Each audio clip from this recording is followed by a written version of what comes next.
कितने भी घर वाले सपोर्टिव हो किसी के भी कुछ भी, लेकिन इतना टाइम नहीं देंगे। वैकेंसी भी हर साल नहीं आती मैम यूपी में, 4 साल बाद आती, 2 साल बाद, 3 साल बाद, ऐसे ही रेशियो। जो बच्चा एक बार प्रैक्टिस करने चला गया तो उसके पास टाइम नहीं है प्रिपरेशन करने के लिए। अगर कोई स्टूडेंट मतलब कि 5 साल अगर वो यूनिवर्सिटी को देता है कैंपस में और फिर 5 साल के बाद फिर वो आता है तैयारी करने, और जो तैयारी का कोई लिमिट नहीं है। और दूसरी चीज़ ना तो ये फिक्स है कि वैकेंसी कब आएगी। नमस्कार, बहुत बहुत स्वागत है आप सभी का हमारे डिजिटल मीडिया प्लेटफॉर्म दी हो हल्ला पर। मैं हूं आपके साथ आंचल।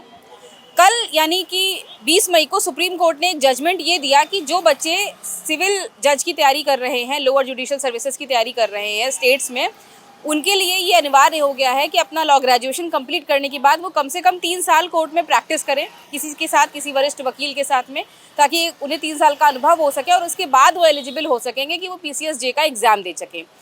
इस बात से थोड़ा सा स्टूडेंट्स में निराशा है इस बात को लेकर के कि जो ऑलरेडी 2-3 साल से तैयारी कर रहे हैं उन्हें ये लग रहा है कि कहीं ना कहीं उनका वो समय निकल गया, वो टाइम वेस्ट हो गया। एक एज लिमिट भी सेट है इस एग्ज़ाम के लिए और अटैम्प्ट भी कम मिलते हैं बच्चों को, क्योंकि हर साल स्टेट्स में वैकेंसी PCSJ की नहीं आती है।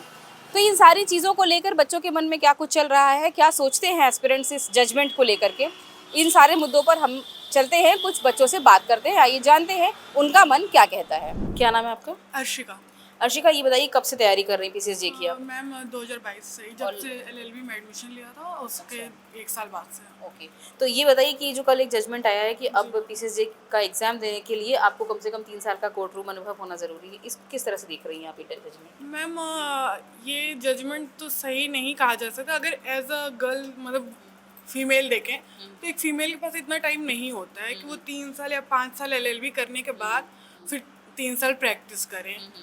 और मतलब कितने भी घर वाले सपोर्टिव हो किसी के भी कुछ भी, लेकिन इतना टाइम नहीं देंगे कि आप एक बार लॉ ग्रेजुएट हो जाए फिर आप 3 साल प्रैक्टिस करें। उसके बाद वैकेंसी भी हर साल नहीं आती मैम यूपी में, 4 साल बाद आती, 2 साल बाद, 3 साल बाद, ऐसे ही रेशियो। तो ये सही नहीं है। मेन आपका क्या नाम है? मीना।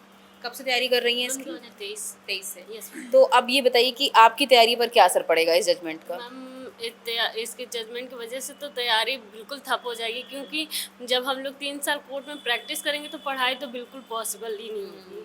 और मेन चीज़ ये है कि अगर कोर्ट जाओ आओ तो थक जाएगा इंसान, तो पढ़ेगा क्या? टाइम ही नहीं बचेगा मैम हम लोग के पास। क्या नाम है आपका?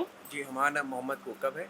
जी, ये बताइए कि जैसे 3 साल आपने मान लीजिए कि अब जो जजमेंट में कहा गया है आपने 3 साल प्रैक्टिस शुरू करी, आपकी बड़ी अच्छी प्रैक्टिस चल गई, तो उसके बाद आप वापस जुडिशियल सर्विसेज में आना चाहेंगे या कोई भी बच्चा आना चाहेगा? जी, मुश्किल होगा चलना। जब प्रैक्टिस चल जाएगी फिर वापस से आके जो है उतने कम सैलरी में काम कर पाना कठिन है। क्योंकि जब एक बार जब एडवोकेसी हमारी चल गई लिटिगेशन, तो वापस से जुडिशरी में आना, मुंसिफ में आना, फिर इतना आउटस्कर्ट में जाके काम करना वो सब पॉसिबल नहीं है। क्योंकि जब हमारे पास district court, high court available है और हमारी प्रैक्टिस चल जाएगी तो कठिन होगा हमारे लिए काम करना वहाँ पे। तो कहीं ना कहीं इससे ये असर पड़ेगा कि लोअर जुडिशियल सर्विसेज में लोग कम हो जाएंगे आने? जी, बिल्कुल कम हो जाएंगे। क्या नाम है आपका? मैम, मेरा नाम दीपिका रावत है। LLB कब किया था आपने? मैंने मैम 2019 में किया। 19 में। और तैयारी कब से कर रही हैं आप? 2 साल बाद से स्टार्ट कर दी। से। तो अब ये जो 3 साल की कोर्ट रूम प्रैक्टिस का एक आ गया है डिसीजन, तो इससे आपकी तैयारी पर और आपके आगे की उम्मीदों पर क्या फ़र्क पड़ेगा? मैम, इससे ये होगा कि अगर जो बच्चा एक बार प्रैक्टिस करने चला गया तो उसके पास टाइम नहीं है प्रिपरेशन करने के लिए। और अगर जब टाइम प्रिपरेशन में नहीं रहेगा, क्योंकि यहाँ पे ऐसा नहीं है कि 1-2 सब्जेक्ट हैं, हमें भी एक ब्रॉड कोर्स है हमारा, वो हमें पूरा करना पड़ता है, तो उसके लिए टाइम चाहिए प्रॉपर। अगर जो बच्चा प्रैक्टिस में जा रहा है तो उसके लिए बहुत ही इम्पॉसिबल हो जाएगा कि वो अपनी प्रिपरेशन को टाइम दे पाए। तो मेरे हिसाब से तो ये चीज़ नहीं होनी चाहिए। मेरा नाम धीरज कुमार है। अब ये बताइए कि ये जजमेंट आया है तो इसके बाद प्रैक्टिस में जाएंगे या फिर अभी तैयारी कंटिन्यू रखेंगे, क्या करेंगे?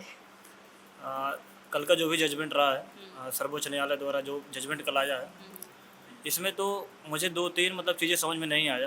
पहला चीज़ ये है कि अगर कोई स्टूडेंट मतलब 5 साल अगर वो यूनिवर्सिटी को देता है कैंपस में और फिर 5 साल के बाद फिर वो आता है तैयारी करने, और जो तैयारी का कोई लिमिट नहीं है। और दूसरी चीज़ ना तो ये फिक्स है कि वैकेंसी कब आएगी, ये भी फिक्स नहीं है। मतलब 3 साल 4 साल गैप हो जाता है। अगर वो इस बीच अगर वो प्रैक्टिस करने चला भी गया तो जिस चैम्बर को ज्वाइन करेगा वो चैम्बर के माइंडसेट पहले से ही रहेगा कि वो 3 साल के लिए ही आया है। उनको तो ये पता है कि फिर दोबारा वो लौट कर चले जाएंगे। अब अभी क्या था, इसके जजमेंट के पहले क्या था कि कोई अगर चैम्बर ज्वाइन करता था तो ये पर्पज़ था कि हाँ लिटिगेशन करेगा ही करेगा। अब क्या है कि वो उतना सही से हमें रिस्पॉन्स मतलब रिस्पॉन्स नहीं मिलेगा उस चैम्बर से, पहली बात। और दूसरी चीज़ की या जो स्टूडेंट 5 साल यूनिवर्सिटी को दे करके और उसके बाद फिर 3 साल जो सफ़र करेगा मतलब रूम से लेके कोर्ट तक, और जो फैमिली जो बर्डन है वो सब हमें लगता है फुलफ़िल कभी नहीं कर पाएगा, और इससे बहुत ज़्यादा बर्डन भी बढ़ेगा। वैकेंसी आप दे नहीं रहे हैं, ऊपर से जो मतलब कि स्टूडेंट के ऊपर और फैमिली के ऊपर जो बर्डन पड़ रही है वो बहुत ज़्यादा भारी पड़ रहा है। ये जो जजमेंट आया है इसका आपकी अपनी तैयारी पर और देश के सारे लॉ ग्रेजुएट्स जो प्रिपरेशन कर रहे हैं इस परीक्षा के लिए उन पर क्या असर आप देखती हैं, कैसे पड़ेगा? मैम इफ़ेक्ट तो बहुत पड़ेगा क्योंकि काफ़ी सालों से कुछ लोग मतलब मैं भी तैयारी कर रही हूँ और जो है इससे ये है कि अगर आप 3 साल प्रैक्टिस करने जाते हैं तो आप फुल फ्लेज अपनी स्टडी को नहीं दे पाएंगे। हाँ, तो इससे ये है कि काफ़ी लोगों को मतलब एक पूरा जो ग्रुप है उसको प्रॉब्लम्स होंगी ही होंगी। और जो है कि मतलब ये है कि इसमें आपने तैयारी मतलब प्रिपरेशन आपने करी, उसके बाद आप फिर प्रैक्टिस करने चले गए तो उससे काफ़ी टाइम हमारा मतलब जा रहा है इस चीज़ों में, तो इस वजह से जो है काफ़ी। क्या नाम है आपका? मेरा नाम संदर शुक्ला है। क्या लगता है कि ये जो समस्या एक लग रही है बच्चों के पर्सपेक्टिव से अगर हम देखें तो इसका सोल्यूशन आपको क्या नज़र आता है कि क्या करना चाहिए इसमें? सोल्यूशन मैम यही था कि अगर मैम इस चीज़ को लागू भी करना था तो मैम जो अब बैचेस इनकमिंग आ रहे हैं, जितने बच्चे अब ग्रेजुएट हो रहे हैं उन पे लागू करना चाहिए था, क्योंकि मैम जो 5 साल पहले से तैयारी प्रिपरेशन कर रहे हैं अब उनके लिए 3 साल के लिए और एक देखा जाए तरीके नुकसान है, क्योंकि जो प्रिपरेशन मैम कर रहा है वो बच्चा जाए कोर्ट में और प्रैक्टिस करे मुमकिन नहीं है, क्योंकि प्रैक्टिस का मतलब होता है फिर आप प्रैक्टिस करिए, ये मुमकिन नहीं लौट के पढ़ना बहुत बड़ी बात हो जाती है। तो इसलिए ma'am it is not right to say that कि मतलब आप इनरोल कर दें इस समय पे या अप्लाई करते हैं कि अब आने वाले जो सेशन थे उनके लिए अप्लाई करना ज़्यादा बेटर है। दीक्षा ये बताइए कि कल जो जूनियर डिवीज़न सिविल जज के एग्ज़ाम के लिए एक नोटिफिकेशन आया है, सुप्रीम कोर्ट ने एक जजमेंट दिया है कि अब कम से कम आपको लॉ ग्रेजुएट होने के बाद कम से कम 3 साल का कोर्ट रूम एक्सपीरियंस ज़रूरी है। एज एन एस्पिरेंट आप क्या सोचते हैं इस बारे में? Supreme court, honourable Supreme court ने जो भी डिसीजन दिया है वो सोच समझ के अच्छे से ही दिया है। बट अभी जैसे हम लोग हैं हमारे मतलब हम लोग थोड़ा पहले से ही प्रिपेयर कर रहे हैं और अभी हमारा 3 इयर्स कंप्लीट नहीं हुआ है, तो हमारा थोड़ा सा टाइम वेस्ट हो गया। जैसे कि हमने 2 साल प्रिपेयर किया and we still have 1 year left, तो जब वैकेंसी आएगी वी वोंट बी एलिजिबल अभी फॉर 1 ईयर एटलीस्ट, तो वो हमारे लिए थोड़ा प्रॉब्लमेटिक होगा।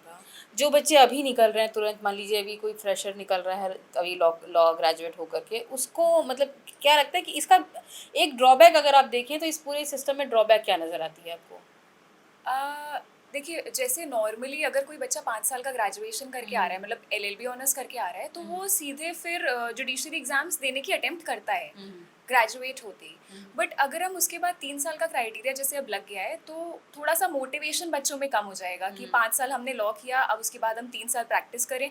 जनरली होता है जो इंसान प्रैक्टिस में चला जाता है ना तो फिर या तो वो वापस नहीं आता है कि जुडिशियल एग्जाम्स के लिए, या फिर वो फिर मतलब इतना केपेबल नहीं रह जाएगा, वो इंसान की पढ़ाई से टच छूट जाएगा। तो वो सारी चीज़ें। ये बताइए कि जो 3 साल का कोर्ट रूम प्रैक्टिस की बात कही है सुप्रीम कोर्ट ने PCSG के एग्ज़ाम से पहले, तो उससे आपको क्या लगता है कि जो बच्चे ऑलरेडी प्रैक्टिस कर रहे हैं 2-3 साल से, सॉरी प्रैक्टिस नहीं कर रहे, तैयारी कर रहे हैं एग्ज़ाम की, उनकी अपनी तैयारी पर क्या असर पड़ेगा और क्या एक विंडो मिलना चाहिए जो ऑलरेडी इस यहाँ पर प्रिपरेशन अपनी कर रहे हैं और ऑलमोस्ट इस उम्मीद में है कि वैकेंसी आएगी तो उनको मौका मिलेगा एग्ज़ाम देने का? Yes ma'am, looking at the uncertainty of the exam UP में जिस तरह से क्योंकि हम सब लोग यूपी के लिए ओरिएंटेड प्रिपरेशन कर रहे थे और यूपी या कोई और स्टेट एग्ज़ाम्स की इतनी अनसर्टेनिटी होती है और बीच में अब जो बच्चे लॉ ग्रेजुएट हो चुके हैं उनके लिए ये प्रैक्टिस का मैंडेट करना जो कि वो पहले से प्रिपेयर नहीं थे इस बारे में, उन्होंने हो सकता है कि बार में रजिस्ट्रेशन नहीं किया हो या ऐसा कुछ प्रॉब्लम उनके साथ में आ सकती है, तो एक ट्रांजिशन फेज़ में जो बच्चे हैं उनके लिए बहुत प्रॉब्लम आ रही है यहाँ पे। And I am personally feeling the same कि मेरा बार एक्सपीरियंस अभी तक का हम एलिजिबल नहीं हो पाए हैं despite I missed my last attempt with very few marks, तो वहाँ पे हम एलिजिबल थे, अभी नहीं हो पा रहे हैं हम एलिजिबल। तो जो बच्चे ट्रांजिशन फेज़ में हैं उनके लिए ये प्रॉब्लम है। Plus if somebody is fully prepared just after giving prelims, mains and interview to crack the IAS और IPS एग्ज़ाम्स और वो पूरा डिस्ट्रिक्ट एडमिनिस्टर कर सकते हैं, तो हम क्यों नहीं कर सकते? हम अपने 5 साल ग्रेजुएशन में दे रहे हैं लॉ के, और अगर 3 साल वाला प्रोग्राम हम अचीव कर रहे हैं तो 6 साल हम ग्रेजुएशन को दे रहे हैं। उसके बाद 3 साल की हम प्रैक्टिस भी करेंगे, तो हमारी एज 26-27 साल की आराम से हो जाएगी। और फिर एक एज लिमिट भी होती है एग्ज़ाम में अपीयर होने के लिए, तो उसके बाद हमें, और इतनी अनसर्टिनिटी है वैकेंसीज़ को लेके कि हमें 1-2 अटेम्प्ट से ज़्यादा तो मिलेगा ही नहीं। This although is the justice of honourable Supreme Court, but it seems that we are getting deprived of something.